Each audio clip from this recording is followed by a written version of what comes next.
stealing hoes, twisted children are killing frogs, poor dumb rednecks rolling logs, tired old ladies kissing dogs. I hate the human love. All right. Welcome to the Reality Check with Charles Butler. Hey, we are going to have a young lady with us today who ran for Congress in Pennsylvania and was ahead. And she had an interesting thing happen to her. Her votes got replaced. Her name is Kathy Barnett. And we'll have her on the show here shortly and talk about her experience. And, if you're paying any attention now, Rudy Giuliani and his crew are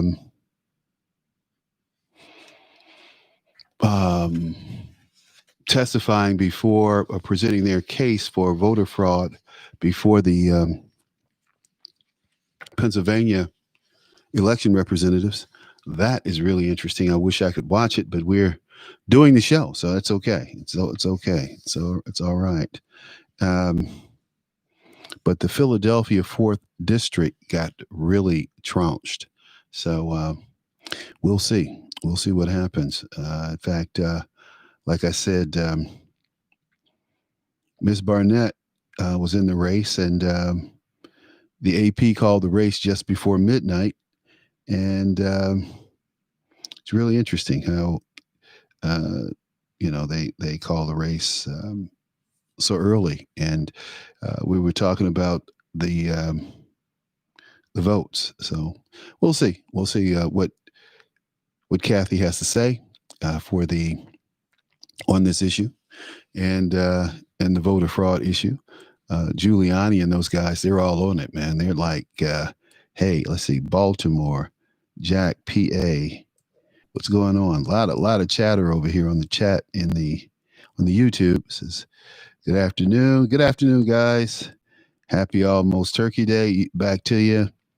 PA Senate election hearing is very eye-opening. Only left it to watch you. Well, thank you. Appreciate that. You can record both of us. So, hey, folks out there, where is Kathleen? I got to rustle her up. I got to hit my boy AJ and said, hey, where is Kathleen? Okay. So, it's all good, though. It's all good. It's all good in the neighborhood. So we'll skip Kathleen until she shows up and talks to us about her race and what happened to her experience running for Congress, where she was supposed to unseat the incumbent, and a few things happened. So we will see. Consternation. Okay, here's Jerome Corsi just sent me a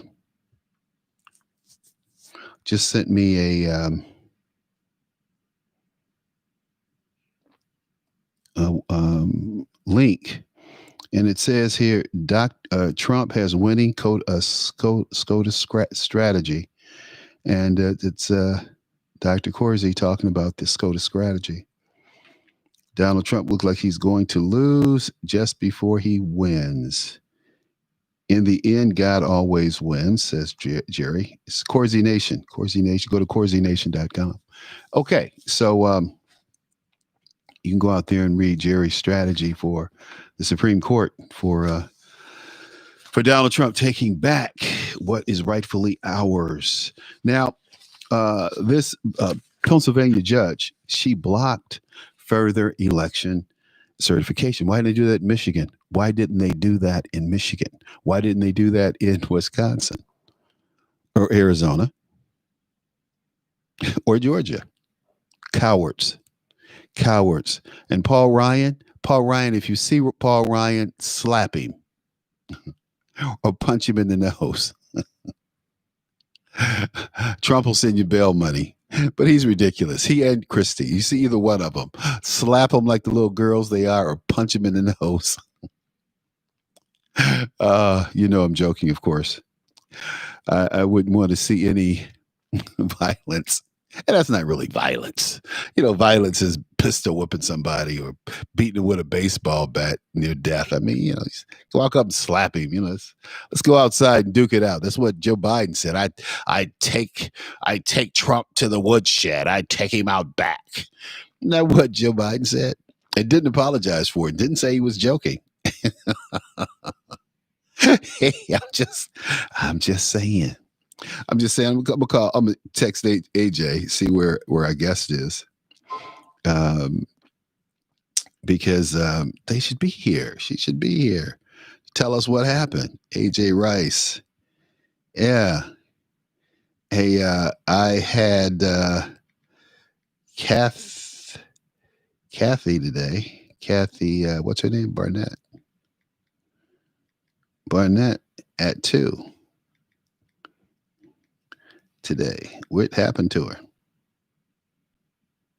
Okay, come on. Here we go. Cut, paste.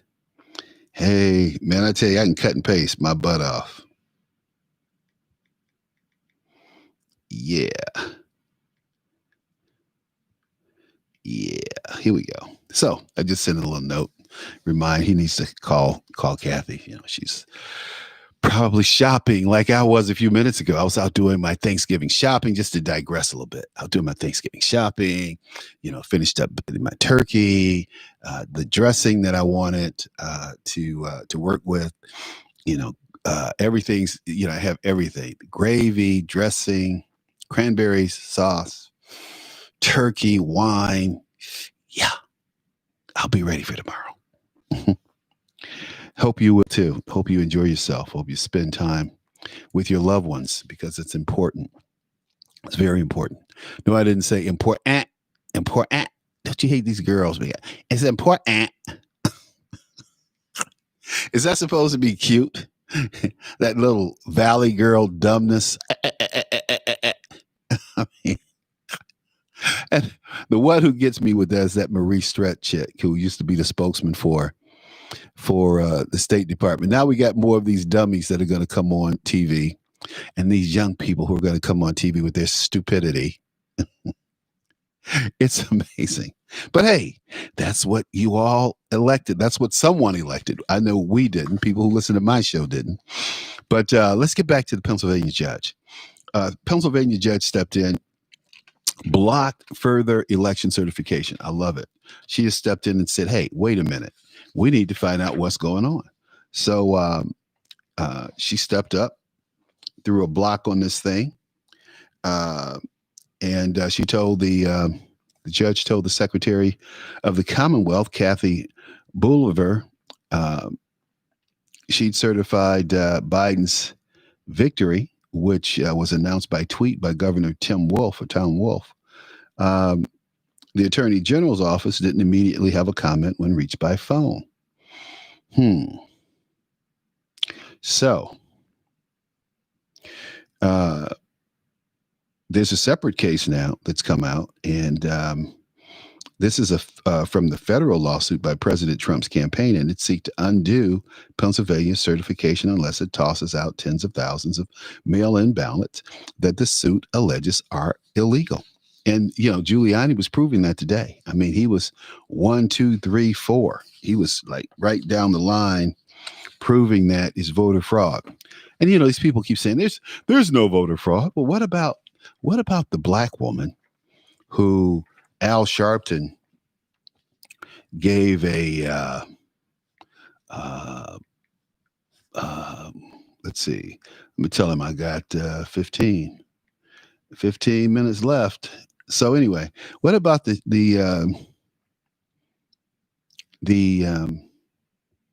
black woman that Al Sharpton gave an award to? He gave an award to this lady for voting several times for Barack Obama. She went to jail. And Reverend Sharpton gave this black woman an actual award for voting several times. And it's illegal. It's illegal. And see, these people will do anything. They think that they justify their illegal actions,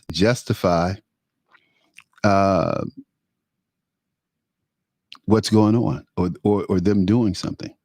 Uh, the boy,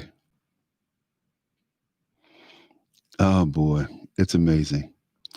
That's amazing.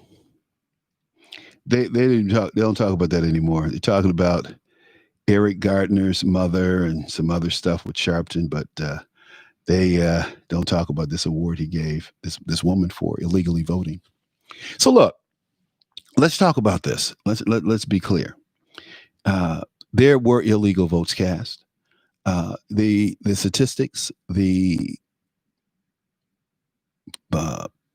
forms, the trends just don't support the results, and we know that.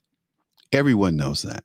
So are we going to follow the science on this? I want to hear Joe Biden come out and say, well, let's just follow the science on our election, on the election issue. Let's follow the science.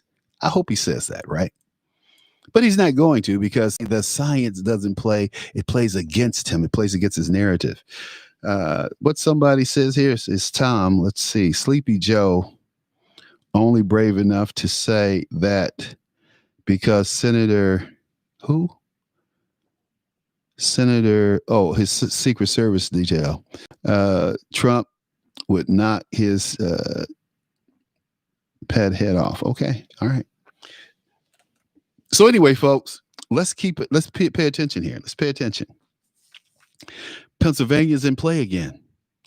If we, Giuliani's pleading his case. If we can get this done today, if they rule with us, Trump's legal team attends the GOP election hearing in Gettysburg. They're there. They're presenting, and Trump was going to attend. However, some members of the legal team had been exposed to COVID, so Trump decided not to go. But some members of the legal team had come down with COVID, had been exposed to COVID. So the legal team, they went, present their case. President decided, hey, I don't need to go. I can't go. Good for him. Good decision, Mr. President. So here we are, the day before Thanksgiving. And this is a solemn day. This is a great day in our country's history. It's one of my favorite holidays, if not my favorite holiday. I can't say it's one of my favorite. It is my favorite holiday. And it's a great holiday because all family would get together and have a wonderful time. Just have a wonderful time. Anyway, two very different women. So we'll see what transpires. I'd really like to listen to this hearing, but it's not live where I'm picking it up. I don't think too many stations are carrying it live. Maybe I should check Fox. Maybe they're carrying it live. Let me go over here.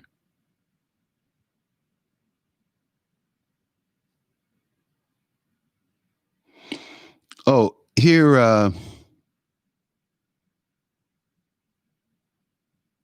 Geraldo Rivera. This is good. This is in Business Insider. Geraldo Rivera joins his fellow Fox News host Laura Ingraham in urging voters to accept Trump's defeat, saying he can't continue to denying the results of the election. Ooh. In a video posted to Twitter, Geraldo Rivera said he couldn't continue denying the results of the election. He said President Trump's legal challenges were totally ineffective. And they just started. What is he talking about? See, everybody wants to self-aggrandize. Everybody wants to sensationalize this thing. Everybody wants to be the next Woodward or the next Bernstein. Okay? Geraldo said there's no realistic prospect they will overturn the results in the election.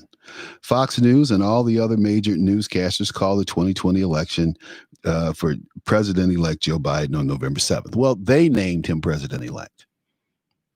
The Electoral College has to name him presidential-elect. What they should be saying is he's the winner or something to that effect. But, this is the brainwashing that goes on. This the brainwashing. Let's get it in there. Let's make the American people think that he really won. So why are we fighting this? Laura Ingraham. Who cares 2 cents what Laura Ingraham thinks? Who is Laura Ingraham? Why is she so special? Because she clerked for Justice Thomas. That's her biggest claim to fame. I clerked for Justice Thomas. That is her biggest claim to fame. This is a woman who has no boyfriend, no husband. She's from what I understand, a nasty person. And I can see that. She's a overbearing. Who cares about Laura Ingraham? She's such a bad person. She had to go out and adopt children.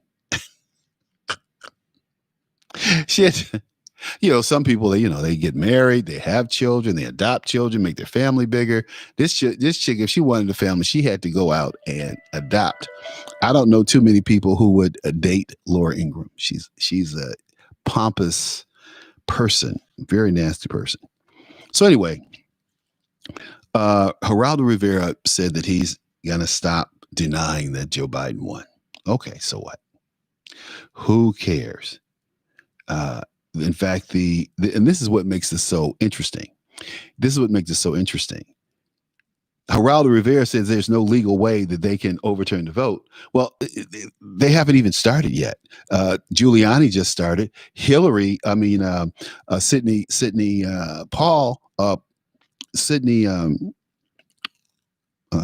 Powell, she's just presenting her case today. Sidney says she has over 300 pages and numerous examples and exhibits to present to the court. I didn't say that. Sidney said that. By the way, I sent Sid a note today saying, Sid, we're behind you, 73 million people strong. Am I right or wrong on this, guys? 73 million people strong. We're on this, and we love you. We love you, Sid. So hopefully that's the case. Hey, by the way, we're going to have at 2:30, we're going to have the president of FreedomWorks on with us.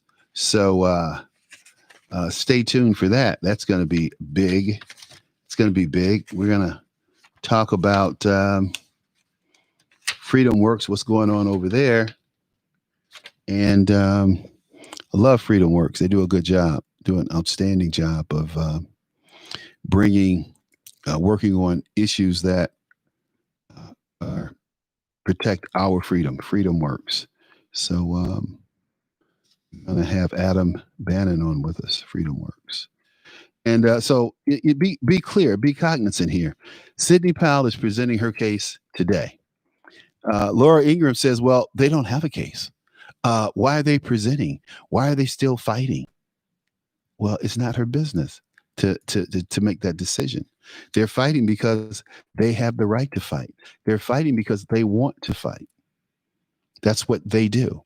That's what we're doing. And thank God for Donald Trump. Thank God for the Sidney Powells of the world. And yeah, the campaign may have distanced itself from Sidney, but that may be good too. I mean, I'm sure they didn't do it in the blind. So it's all good. It's all good. I'm going to, let's see here, get informed. I'm looking for something. What am I looking for? Yeah, here we go. So look, watch for Sidney Powell and her release. If anybody out there has heard that she released her information, let us know, because I can't find it here if she has. I'm looking for it. But, Sid is on top of it. She said that she had, what did she say? She had, it was going to be biblical, what she had to reveal to the American people. It's going to be biblical. That's what she said, not me. So I'm looking forward to her information, looking forward to the lawsuit. I'm looking forward to seeing her argue because she's brilliant. And hopefully we can keep the White House, because you see the kind of people that Joe Biden's trying to recycle. A lot of these people are criminal. A lot of these people they were ran out of the last administration. They resigned. And here we are, and here Joe Biden is trying to recycle these people in giving them Hillary Clinton. Why would you make Hillary Clinton anything? This is a woman who is totally corrupt, without conscience, without character. Why would she even want to? But she wants to be the Secretary of Defense. She hates the military. She hates the military. Let's be clear. I got to send that to Joe Biden's campaign that she hates the military, by the way. So what I'm trying to do now is to look up Adam. Let's see. FreedomWorks.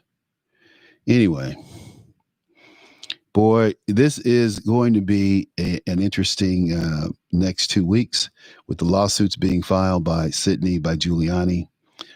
They are on top of it. They are doing what we need to do and what needs to be done. I'm looking for, there we go, Bill. Okay, Peter. Okay, let's see. Okay, here we go. All right, so FreedomWorks. Okay.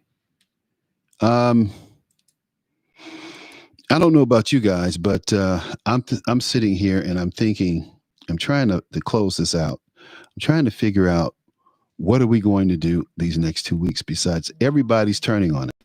The president of FreedomWorks, everyone's turning on us. And it's Adam Brandon. Everyone's turning on us. They're turning against us. They're trying to undo our votes. And let's see. So Adam is going to be on with us here. Let's see here. And we're going to make sure that he stays with us. Oh, boy. Let's see what we're talking about out there in YouTube. Let's see. YouTube.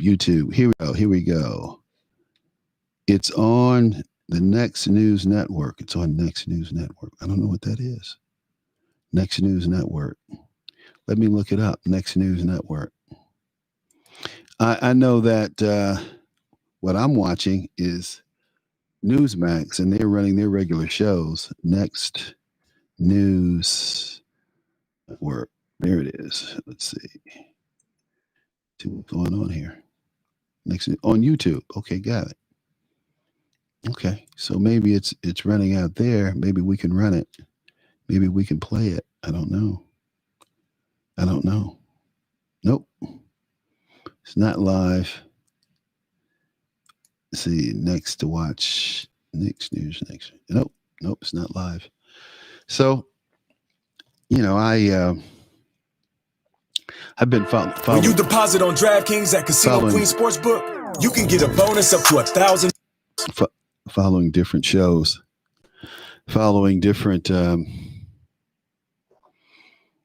people and what they're doing. And Giuliani, I'm looking forward to his take. Yeah, they're okay. So they're live out there. Let's see if we can this hear form, and the majority inspector is going to need to sign the form.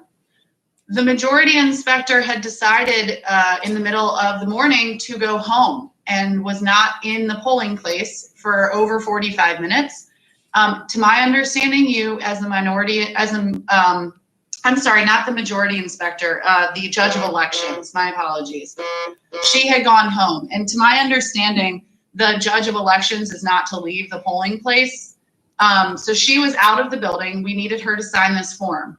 The man who was electioneering and was a poll watcher, but also a committee man, confronted myself and the clerk and said, "You don't know what you're talking about. Anybody can sign the affidavit. Why don't you stop trying to cause problems? Why don't you shut up?" Started getting in my face, cursing at me, telling me that I needed to be quiet, that I didn't know what I was talking about, and I should just learn to sit down and not say anything and just let it happen. And my clerk and I said, "No, we're not going to let that happen. That's ridiculous. It says very clearly in our training and on this sheet that an affidavit needs to be signed by the judge of elections if somebody's going to turn in a mail-in ballot before they can go vote in the booth. We made her wait. Finally, the judge of elections came back. Not, of course, before he was threatening me. The majority inspector threatened to slap me in the face. And he told me that it was going to become a quote unquote racial issue. I'm not really sure why that would become a racial issue. It has nothing to do with race. It has everything to do with following procedure and making sure it's an honest election. I felt threatened. I called my ward leader. The ward leader then called the commissioner for Philadelphia, Al Schmidt. Al Schmidt had me call and report that to the DA. And then about an hour and a half after that, the majority inspector told me that she wanted to vote because we had a lull in people coming to the polls, so it was pretty quiet. And I looked her name up so that she could sign the book, and it said that she needed to remit her mail-in ballot or vote provisionally. She said, "Oh, I threw that in the trash." And I said, "Well, then you have to vote provisionally." And the machine operator and the same committee man / poll watcher who was electioneering that I mentioned before got up in my face again, told me that I didn't belong there, that I needed to shut up, started cursing expletives at me again, told me that they were going to allow her to do that and that I better be quiet about it. And then they let her go into the polls and vote. And she did not vote provisionally at all. She voted, and who knows, maybe she voted twice. Not to mention, it wasn't until I had actually called our ward leader, who had called the commissioner, who had called the DA, that they then sent representatives down to discuss this with me and defend me. I mean, I had maybe 6 men there because I was being threatened in the polling place. And the committee man that I mentioned earlier. Wow, this is incredible. This is incredible. This is a testimony from a lady who was working the polls. This happened all over PA. Hey, by the way, we have a great patriot with us who just called in, Mr. Adam Brandon. He's the president of Freedom Works, and I've met Mr. Brandon on a number of occasions, and he has just done a wonderful job with Freedom Works and making sure that our values and our views are upheld. Welcome to the show, Mr. Brandon. How are you? Oh, thanks very much for having me. I was just on a different line with someone who else has been on your program, who I work with at Freedom Works, Steve Moore. Oh, and we were talking about the Georgia races because he wants to help us out and see what he could do to make sure we get those 2 seats down in Georgia. We have to, and it's I work in the financial service business when I'm not on the air, and I was speaking to a lady yesterday. And she said something about she was glad that President Trump was gone. And I said, why? I mean, she brought it up, not me. And she said, well, I'm so glad that that Trump's gone. And I said, well, why? And she said, I said, well, just tell me why you're glad President Trump's gone. She couldn't tell me. So I started telling her all the things that President Trump had done for Americans, and especially Black Americans and HBCUs. Right. And the difference between him and Barack Obama, who taken money from HBCUs that was already in the budget and allowed HBCUs to be closed. And she was in shock. You know what she said to me? Why didn't I know that? Whenever I talk to people, whenever I used to talk to people, especially here I used to have a local show at WVON. And people used to call me Mr. Factual because I would tell them things that they had been listening to and reading about and hearing about wrong all their life for generations. Like their parents heard it wrong. When I talk about, Adam, I used to talk about Kennedy and how Kennedy grandstand calling Coretta King. Well, it's true. I mean, anyway, we know this today. But look, let's talk about Georgia. Are we going to we should keep both of those seats if they don't steal them from us? Well, I was asked this question on a show earlier today, and I said, look, I'm a fan of baseball, And right now, the home team, my team, is up 4-3 in the 7th inning. It's close. You're up by a run, but there's plenty of baseball. And as a Cleveland Indians fan, I've watched that 4-3 lead change into a 7-4 loss more times than I could count. But yeah, you should win this race if and only if you turn out. And if you have the same number of people who turned out the first go around on election day, you'll win this. Here's the issue. If you're worried about voter fraud down there in Georgia, you win it by 5 points so voting fraud doesn't become the issue. Right. And the groups that we're trying to really market to are what are often called weak Republicans. So these are people who are registered Republican who turn out to vote only in the presidential years and have never voted in a runoff before. Okay. And so what we have found messaging wise is they need to understand that if you lose those 2 seats, the most powerful person in the United States is Kamala Harris. Wow. She will be the person who is going to be casting, because the way the Senate rules are, if we lose those 2 seats and it's 50-50, the deciding vote in the Senate is the vice president. She's the tiebreaker. That means that she's the tiebreaker. And there's a lot of damage you can do using a tactic called reconciliation to pass a lot of legislation with 51 votes in the Senate, with her casting that vote. So to not let that happen, Republicans win those 2 seats, you should be able to check some of the worst of the Biden-Harris administration. So let's do that. Let's not leave anything to chance. But that means the people who turned out to vote GOP a few weeks ago, they all need to turn out again. You know, that's a great point. And the other thing is, I think you're going to pick up a lot more votes because people, the will of the people aren't stupid. And most Americans know that something happened in the election and it wasn't quite right.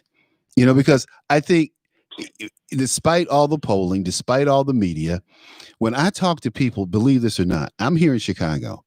I didn't talk to anyone. I talked to maybe one person who was going to vote for Biden because they hated Trump so much, but they couldn't tell me why they hated Trump. And in my own family, my mother, and as you know, I'm a white guy, and my mother wanted to vote for Biden because she thought that race relations were getting so bad under Trump. And I started asking her some questions, and one of the things I brought up is, and I'm sure you know this, what was the only group in America that economically did poorer under Obama than when Obama left office than when Obama came into office? And that was Black America. No question. Was the only group that is economically worse off after 8 years of Obama. That is a national embarrassment. And then I started showing her lowest Black unemployment numbers, lowest Hispanic unemployment numbers. And if you get beyond race, you just look at all Americans. Exactly. In 2019, 6.7% jump in income. That is astounding for everyone who is talking about middle class, working class wages stagnating. And you start showing them those numbers. Well, then all of a sudden they're like, okay, even if I don't like his rhetoric, I like his policies. So this is the biggest problem. If we could talk about what happened in the vote, what happened in the media? Where were those stories? Americans didn't know the basic facts. And so to me, the biggest fraud in the entire election is the media's capability of the failure to share basic facts about the Trump record, and then completely fail to put Biden on the spot on what he's campaigning about.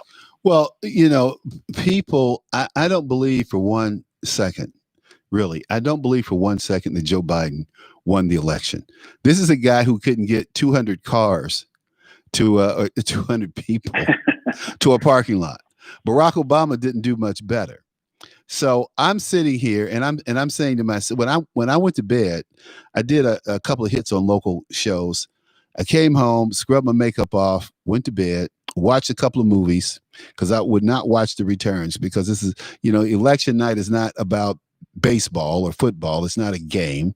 And these networks for ratings, they try to treat it that way. Oh, 2 is on second, 3 is on first, Right. Yeah, I don't play that. So I watched the movie, and before I really nodded out, I turned on one of the channels. I think it was maybe CNN, and 73% of the vote was in PA, and Trump was up by about 600,000 votes. I said, "Oh, we got PA, man." So I felt good. I went back to my movie, nodded out, woke up about 6 o'clock the next morning. Trump's behind. I'm going, what? How did that happen? Well, I know how it happened because in Detroit in 2005, Kwame Kilpatrick was running for mayor. He was running against a guy named Freeman Hendricks, who's a well-educated, sound, citizen, been in public service, straight guy, straight arrow, was going to straighten the city up, Kwame, when Freeman went to bed, this is what my friends tell me who were active in the city politics and the whole 9 yards. Right. They said when Freeman went to bed, he was ahead. When he woke up, he was behind. And that's all they'll say, because they changed the balance. Well, when we talk about voter fraud in America, I think one thing you got to be very conscious of is the worst voter, the people who are the most penalized are people who are voting in inner city America. Oh, yeah. That's where you have one party rule. That's where even the election observers, if there are any, it's from the local party machine and machine politics. This is part of our. You go back to Mayor Daley and John Kennedy getting elected back in the day. Right. You look at these inner city politics. Adam, there's no voter fraud. There's no voter fraud, Alan. Mm-hmm. There's no voter fraud. You said, let's go back to Kennedy. We know there was voter fraud, but these people think we're so stupid. Oh, there's no voter fraud. In Chicago on voting day, the word is vote early, vote often. That's what you hear. Vote early, vote often. Anyway, go ahead. I'm sorry. I didn't mean to cut you off. Well, it's traditionally, like, you got to win. And I look at these elections, you got to win. You got to win, like going down to Georgia. How do you make sure you win in Georgia? You got to run up the numbers. You got to make sure that every vote that you can get out, that's something that we can control. That's why I use that analogy as being up by one run late in the game. And the reason is that you won it the first time. But you got to make sure that everyone turns out. And if we do that, we could probably have enough of a margin that you can take this thing. And by the way, this is going to be one of those races where most people are going to just vote team red or team blue right now. But if you take a look at Team Blue's record down there, these are pretty far left wingers who are running for the Democratic Party down in Georgia. This is not mainstream. One candidate, the Reverend, just a decade ago, was doing events, when Fidel Castro was the speaker. And that's so. What we have found is that when you start showing the facts, look, if you look at this last election, yes, Trump lost, but we are picking up seats left and right in the House of Representatives. We were supposed to get stomped in the state houses. We picked up seats in Pennsylvania. You picked up seats out in Arizona. And that actually means in the long run, Nancy Pelosi is only going to have about a 9-person majority. And, oh, by the way, I was just praying and my prayers were answered. I can't believe no one challenged Nancy Pelosi for speaker. You just got whacked. You are losing at least 12, maybe up to 15 House seats, and you're calling that a win. That is incredible. It is. And if you look at, so that's why keeping all these state House districts is so important, because you're looking at Utah is going to be picking up 1 or 2 seats. Arizona's picking up a seat. Florida's probably picking up 2 seats. Right there, New York's going to lose 1 or 2. California's going to lose a seat. And that means going into 2022, Republicans are looking at picking up 6 to 10 seats just by new districts. Right. So you're actually, and then another election night thing that just blew my mind, Biden did shockingly really well in California. No one's surprised about that. But look at the down ballot. Racial preferences was rejected in California on the ballot. Right. Tax hikes were rejected on the ballot in California. Republicans were picking up House seats in California. You look at a major tax increase in Illinois, rejected by the taxpayers out Right. there. Right. So we did have one big loss in Arizona where, get this, if you make over $400,000 a year in Arizona, your taxes go up from 3.5% to 8%. The effect of that is going to be devastating on small businesses. I mean, that is, people are going to lose their jobs, and small businesses that are already battered by COVID restrictions are going to get battered even worse. So hopefully we'll be able to get back in front of the voters and show them that, that this was, you sold it for the schools, but you did it on the backs of a lot of working class people who are now out of a job because these small businesses are going to be closing. But overall, we had a great night at the state and local level on this last election, because you know what? At the end of the day, this is a center-right nation. It is. And it just tickles me that, well, actually, it's not funny. So I shouldn't say it because I'm very angry. When I'm looking at Joe Biden's potential cabinet, and he's considering a bunch of scandalous people who are under scandal and were crooks. I mean, this guy Sullivan, he's the guy who went after General Flynn. I mean, and they want to make him national security advisor. They want to bring in this Ukrainian spy. What's his name? Oh God, Veneman. Veneman, Lieutenant Colonel Veneman. Mm-hmm. He's nothing but a Ukrainian spy. This is a man who came here at 3 years old, still speaks Ukrainian. He came here at 3, but he still speaks Ukrainian. He goes into the U.S. Army and is in the intelligence community. How does he and his brother, his twin brother, end up in the White House, in the intelligence community, in the West Wing? How in the hell does that happen?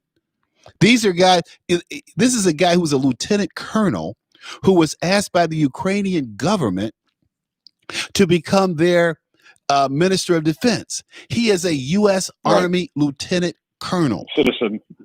No. Yeah, not only is he a citizen, but he's a lieutenant colonel. He's not a lieutenant general. He's not a star level person or a cabinet level person, but he was offered a cabinet level position in the Ukrainian government. What's up with that? Right. Well, I also I expect to see people like John Kerry and some of the other retreads coming back in. And, I was laughing. I was looking at I mentioned Nancy Pelosi wasn't challenged, but none of the Democratic leadership was challenged. And again, when I look at, this is a stat that I tell people, of the 12, and there's still House races that are in different phases of recount and whatnot. But of the 12 seats that Republicans have picked up, every single seat was filled by either a woman or a minority, young, energetic, excited. I mean, there's so much energy on our side of the field right now. And the Democrats just keep rolling out the same old. That's a pretty, and if we could win these seats down in Georgia, what's amazing to me is that what you end up having is you have a young, resurgent, energized Republican Party that looks a heck of a lot like America, and not the media portrayal of just a bunch of old stale white guys. That's incredibly exciting. It is. And then you look down at what the Democrats are laying out. They're laying out the same leadership that have been around for 40 years. Right. I'll take our side any day. Well, so this and again, I just keep saying this. Why did we do so well in these state house races and the rest of it? This is still a center right nation. Period. This is not a nation that's looking forward to the Harris Biden agenda. Well, I look at that one race with the. I was really hoping Doug Collins came out of that Senate race, but he didn't. Yeah, right. But that pastor, the black pastor, Warlock or Warnick or whatever his name is, I am so tired of black pastors getting in political business because they're only getting in the politics for a job. Let's be clear. They're not attorneys. They don't know anything about legislation. They don't write laws.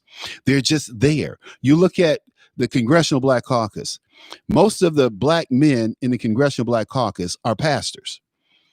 Very few of them are attorneys. Very few.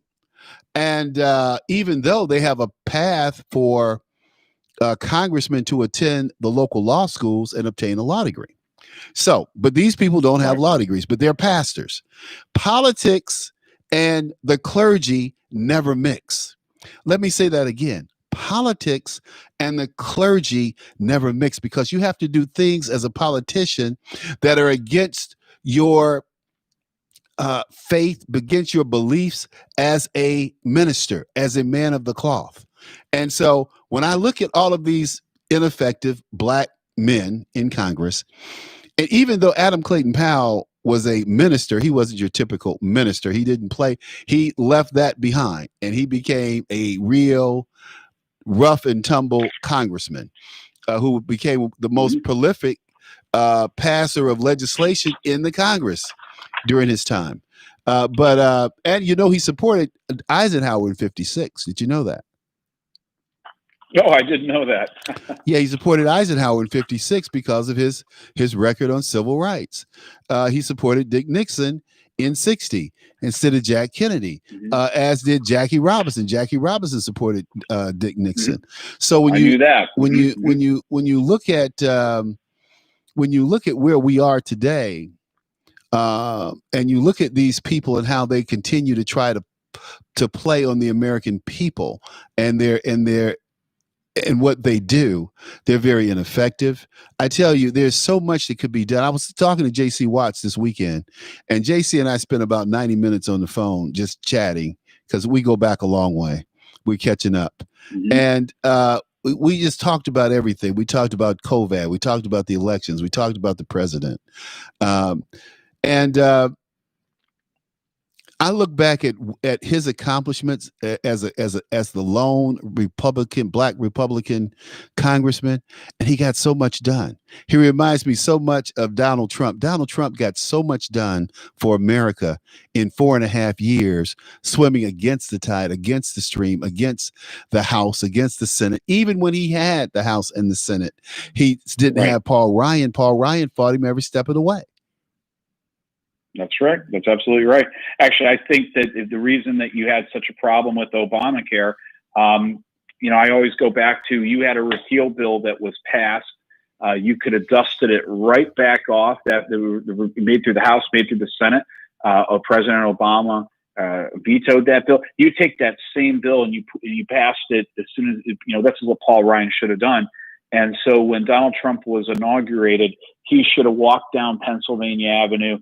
Sitting on his desk, it was a pen and a bill. He could have signed it, and then you would have had a whole year jumpstart to the entire Trump agenda. But because Paul Ryan, I don't even know what he was trying to do. He was anti-Trump by a half. He was anti-Trump, and you didn't pass that piece of legislation, and that derailed the entire agenda for a little while. Well, yeah, it did. But Paul Ryan was very clear.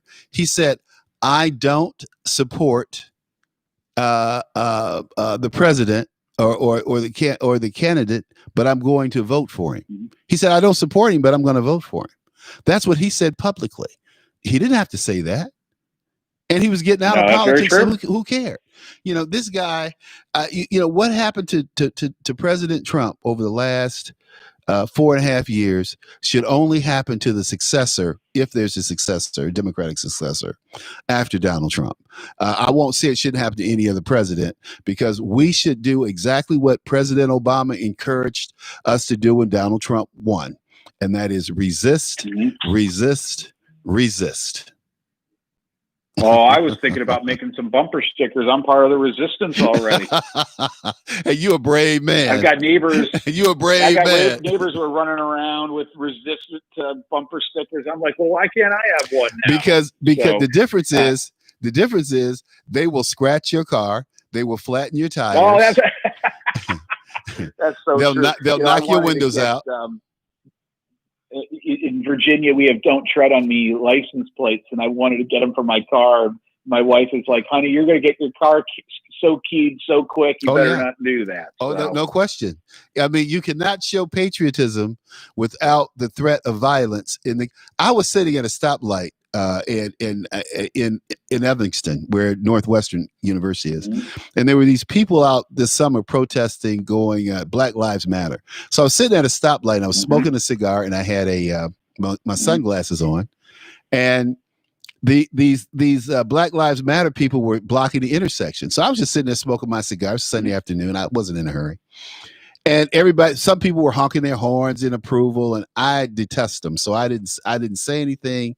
I just kept smoking my cigar. They came over to my car. Someone came over to my car and started beating on the hood of my car and chanting Black Lives Matter. And I'm thinking, they have no idea who I am. I led a movement here. Right. I was the first public figure to call for the National Guard to come to Chicago and outlined a plan why the governor should activate the National Guard in Chicago because of the killing on the south and west side of Chicago by criminal gangs.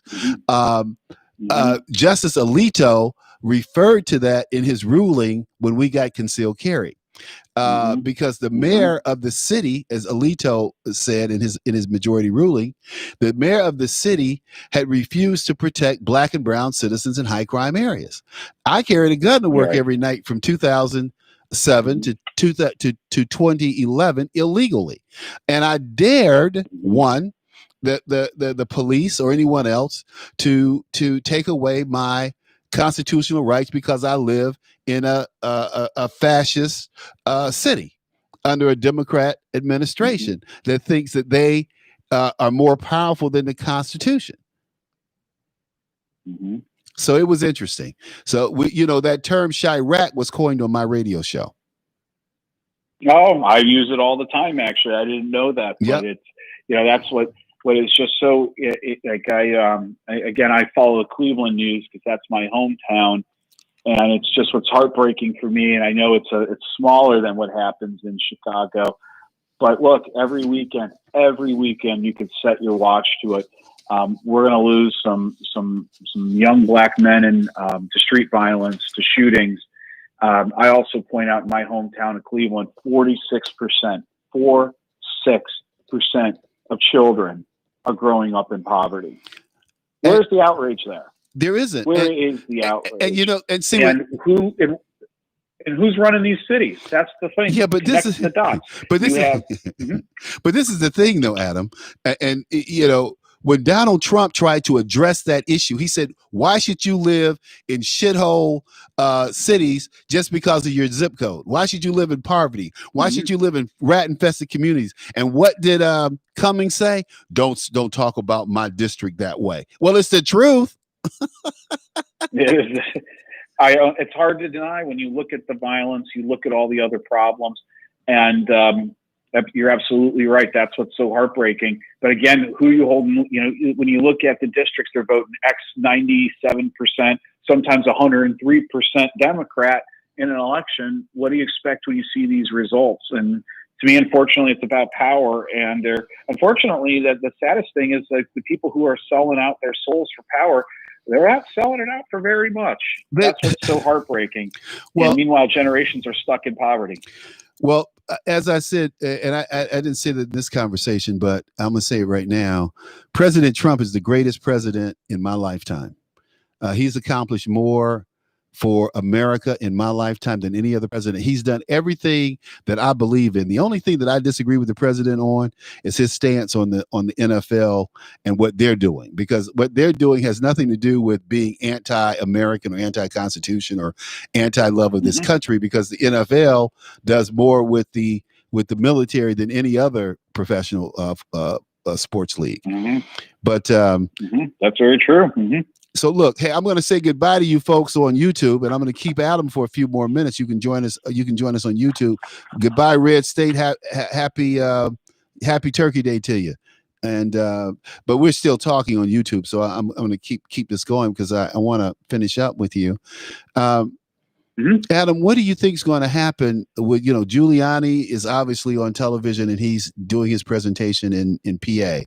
Sidney Powell is coming out with filing her claims. I don't know what she's filing in PA or Georgia or whatever, but she said she was filing her case today. So I sent Sydney a text and wished her well, good luck, and told her she had 73 million people supporting her. I love her to death, and she's just smart as a whip. And I just hope we can make heads or tails of this thing, and we can keep President Trump in office. Well, we're running out of time. That's the critical issue here. So, if the bombshells and the proof that they've stacked up is what they indicated, then that should take care of itself. I think you're looking at one of the greatest crimes in world history. But they've got to prove the evidence, and so I'm waiting for them to do it. And if they do, it very well go very quickly to the Supreme Court, and then you could see an opportunity to overturn results if you prove fraud that is coordinated at that level. Even if you don't overturn the results, I think it's very important to start to show how the fraud is there, so that when you start looking forward at other elections going forward, I think everyone, most Americans do want very clean, fair elections. So it's very important. First of all, one of the things I'm hoping happens from all of this is we get back to this. People should be voting in person on election day with all the safeguards that you have there. This move to let's vote by mail, which becomes let's vote by email. The further you move away from voting in person, the more you just blow holes in our protections from. And the other thing, Adam, that we should get away from is registering on voting day, election day. You could register to vote for this runoff in Georgia, which to me is just insanity. Why would you do that? Why would you reopen the process and just complicate it? Are there really that many people who just moved to Georgia that should be able to go and vote? If you are a U.S. citizen, you have the right to vote. There's absolutely nothing that should stand in your way. However, the way I end up looking at it is, voting is your right. You should have the access to vote. Does that mean that you have the access to vote when you're, laying on your couch eating a bowl of cereal? I don't think that there's no way that we should make that now it's this whole mantra of it should be easy, easy, easy. Why should it be this easy? I don't get it. It shouldn't be. But when you have people, and this is the other thing, all ballots should be in one language, and that's English. If you're a U.S. citizen, the requirement to be a U.S. citizen is that you read and write English. These ballots, like in California, we had ballots in 125 different languages. How much does that cost? Oh, it's even beyond the cost. Again, it gets back to you just confuse things.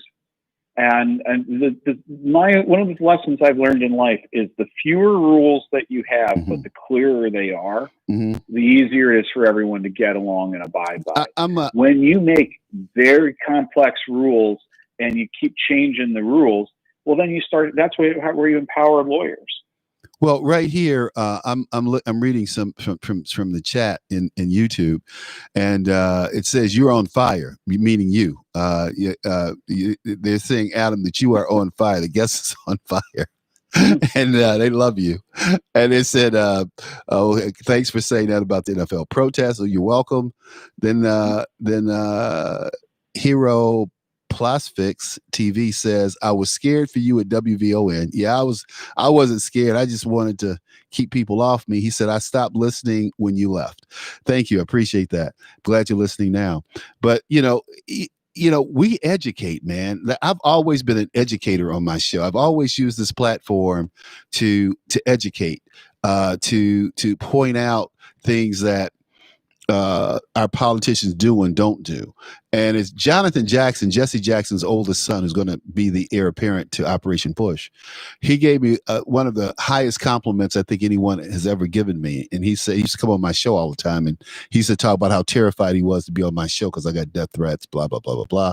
But he said about me, he says, Charles is just a straight guy. He doesn't care if you're a Democrat, a Republican, a conservative, a liberal, a man or a woman. He treats you the same. Well, that's what we're supposed. one thing I don't understand about our society today is that when I was a little boy, I was raised that, in school, content of your character, that's what should define a person. Mm-hmm. What is the content of your character? Mm-hmm. And now I'm just confused in how, I'm supposed to judge this group this way, that group that way. Wait, when in America did that become the way we do things? Well, I appreciate you. Bill Clinton, Republicans, Democrats, I'll be honest where I stand on things, but you have your view. But hey, it's all about how you treat people. I think it's so important, and that's what's so crazy about our cancel culture and where things are going and how we have to treat people differently. Well, I always tell people it didn't matter to me. Oh God, this one guy, Tom from Baltimore, said on our YouTube chat, he said, CB is armed, highly trained, and extremely dangerous. So haters and thugs be. Oh, Tom, give me a break.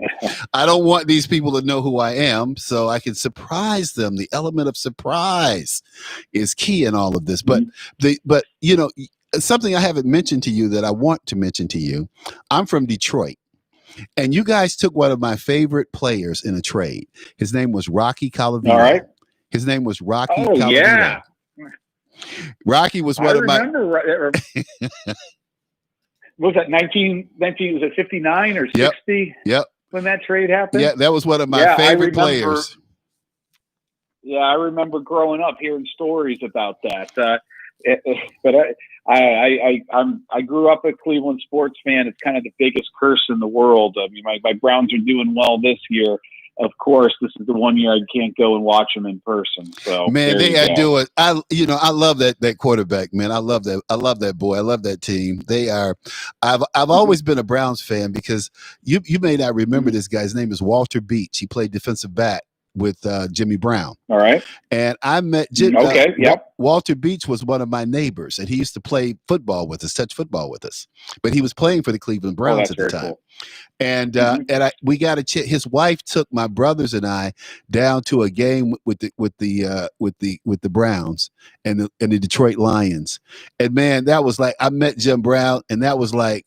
It was like meeting a god, He was like, "Hey, what's going on, young stud?" I mean, he was cool. And then as a man, I met Jim Brown numerous times, and I commented to him about meeting him in Detroit that way. He just laughed, but one of the things, Adam, that I point out that people don't talk about. Everybody was talking about Kanye West in the Oval Office. Well, who was sitting besides Kanye? Jim Brown was right next to him. Exactly. Exactly. I mean, so do you call Jim Brown an Uncle Tom? I don't think so. At least not to his face. Well, I was going to say, that man may be approaching 80 years old, but I think he's got enough left in the tank. You would dare say that. No question, Adam. No, he does. Believe me, I've been around Mr. Brown. He definitely has something left in the tank. Okay. Oh man, that's right. Hey, look, man, thank you so much though for being with me. It has been really a privilege and it's been a privilege and a pleasure. And you have a blessed Thanksgiving, and too, to all Adam. your listeners the same. You too, Adam. Thank you. God bless. Hey, you got to come back soon, man. And tell Steven to stop staying away. I got to get Steven on my show. Okay. So here we go. Hey guys, thanks for tuning in. It's been a real great show. It's been a lot of fun today, and we just been hanging out, doing our thing, and you guys have a great Thanksgiving Day. Have plenty of turkey. I got turkey, and I wish you were here. Turkey and dressing with Italian sausage and gravy, thick turkey. Oh my God! Anyway. Wish you guys were here tomorrow, but have fun.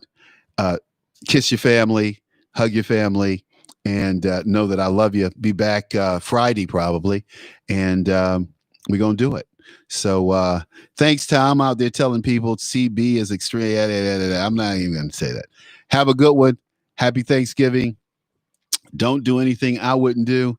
So that leaves you a lot to try to do, because I am always up to something, and I'm going to play a little Christmas music for you, a little Silent Night, probably by the Temptations, and Silent Night. Let's see if we can do this. And I'll let this play for a little while. And when the only thing that matters is being together, why not bring the holidays? That was not what I wanted to hear, but we're going to play it now. Let's see. We'll unmute it. Duh.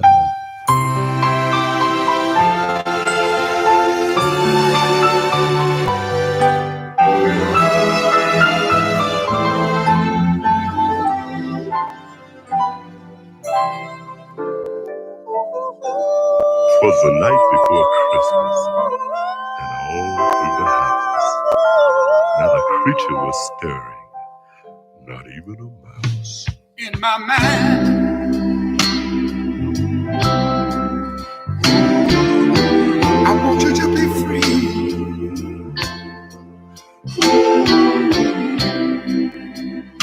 For all of our friends,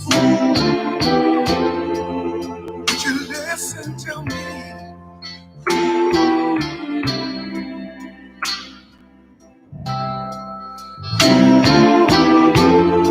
Now hear what I say.